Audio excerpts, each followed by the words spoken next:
Halo, salam jumpa bersama penjaga kabar kuburan. Mendadak ada kabar lama yang sudah terkubur, tetapi tiba-tiba kabur lagi. Dan kita dengar hari ini ada istilah Orba Reborn yang disampaikan oleh Mbak Puan Maharani. Ini gegara Gibran Rakabuming Rakaputra Presiden Jokowi dan adalah juga wali kota Solo yang dia menapakkan karir politiknya karena bapak, ya, bukan semata karena bakat tetapi karena bapak. Dan dia menjadi wakil presiden, calon wakil presidennya Pak Prabowo. Maka istilah Orba Reborn ini menjadi sangat aktual sekali hari ini, dan ini sudah lama ditengarai. Bahkan 5 tahun yang lalu saya sampaikan ini kabar yang terkubur. Ada seorang pertapa yang dia dari hasil bisikannya ketika ingin tahu apa sih sebenarnya yang terjadi di Indonesia ini. Ya, yang terjadi itu sebenarnya karena Orba itu keluarga cendana, antek-antek keluarga cendana, oligarki cendana belum rela ketika Jokowi memimpin Indonesia.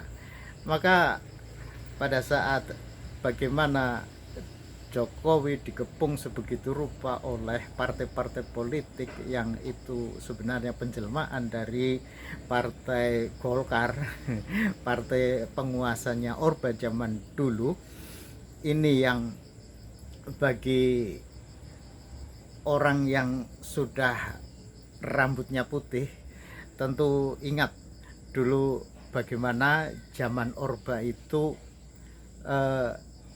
ada yang namanya SDSP. Ingat kan, sumbangan sosial, sumbangan dana sosial berhadiah, SDSP, kan?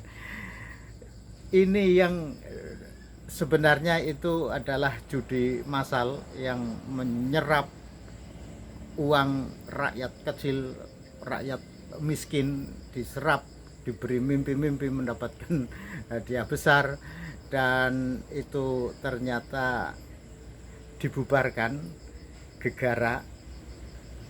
Waktu itu Kiai Haji Abdurrahman Wahid, Gus Dur, menjadi ketua PBNU.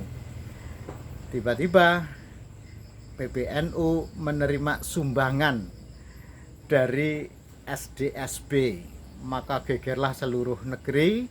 Kiai-kiai yang semula bungkam, majelis ulama yang semula bungkam terhadap SDSB itu karena tidak ada yang berani menentang kebijakan Orde Baru itu zaman Soeharto, mendadak rame-rame didukung rakyat, kekuatan mahasiswa melakukan demo menentang SDSB. Pada akhirnya setelah geger, SDSB dibubarkan. Lalu apa artinya itu semua? Artinya adalah Gus Dur menerima dana sosial dari SDSB itu tidak melanggar hukum, tidak melanggar aturan, karena apapun SDSB itu legal, dikelola oleh pemerintah.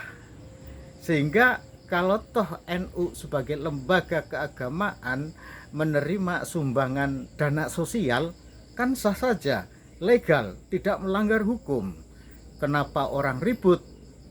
Kalau itu uang haram, ya mestinya dibubarkan. Nah, dengan cara berpikir yang seperti itu, ternyata SDSB dibubarkan. Apa hubungannya dengan Orba Reborn? Ini kuncinya di sini. Presiden Jokowi ketika memaksakan Gibran untuk menjadi wakilnya Prabowo, Prabowo siapa? Kan tahu, menantunya Pak Harto, ya kan? Ini di sini kata kunci Orbanya yang tidak bisa lepas dari sejarah kelam masa silam, sejarah kelam Orba itu. Jadi Presiden Jokowi itu ingin menyampaikan pesan kepada sesiapapun yang masih memiliki kesadaran sejarah akan betapa kelamnya sejarah Orba itu. Diingatkan lagi nih, Orba tumbang itu karena ada isu KKN, korupsi, kolusi, dan nepotisme. Korupsi itu sudah ada penanganan lembaga yang menangani itu. Tetapi ketika pada pasal kolusi dan nepotisme, pelanggaran hukum apa yang dilakukan gitu loh. Padahal ini salah satu pesan agenda reformasi dulu, menumbangkan orde baru itu dengan isu KKN, gerakan pemberantasan KKN. Tetapi sekarang ini kolusi dan nepotismenya itu belum terlaksana, belum diberantas dengan baik. Faktanya MK pamannya Gibran itu memutuskan bahwa seorang yang usianya 40 tahun atau sudah dan sedang menjabat kepala daerah itu boleh jadi presiden atau wakil presiden. Padahal peraturannya harus 40 tahun. Tapi begitu MK memutuskan, itu sah, legal, keputusannya mengikat dan final dan bisa dilaksanakan bahwa MK melanggar kode etik. Andai toh nanti ketua MK-nya yang pamannya Gibran itu dipecat, keputusannya tetap gitu loh. Itu untuk menunjukkan bahwa ternyata kolusi dan nepotisme itu tidak melanggar hukum, ya kan? Ya, oke. Itulah mengapa ketika gerbong kereta kolusi dan nepotisme itu berjalan pada relnya, nggak ada yang dilanggar. Dan ini saya hanya berpikir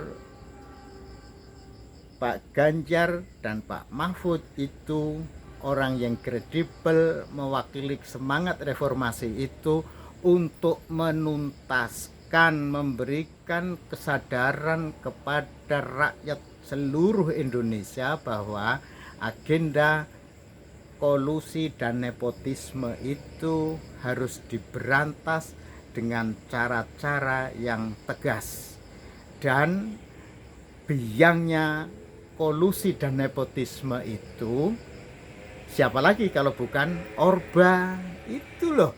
Jadi ya, saya optimis Pak Ganjar dan Pak Mahfud itulah yang akan menuntaskan misi besar reformasi yang sudah sekian 25 tahun tetapi belum juga tertuntaskan. Maka saatnya sekarang Ganjar Mahfud menuntaskan misi reformasi Indonesia, memberantas kolusi dan nepotisme. Kesadaran itu harus kita bangkitkan kepada seluruh rakyat Indonesia. Demikian kabar dari penjaga kabar hiburan.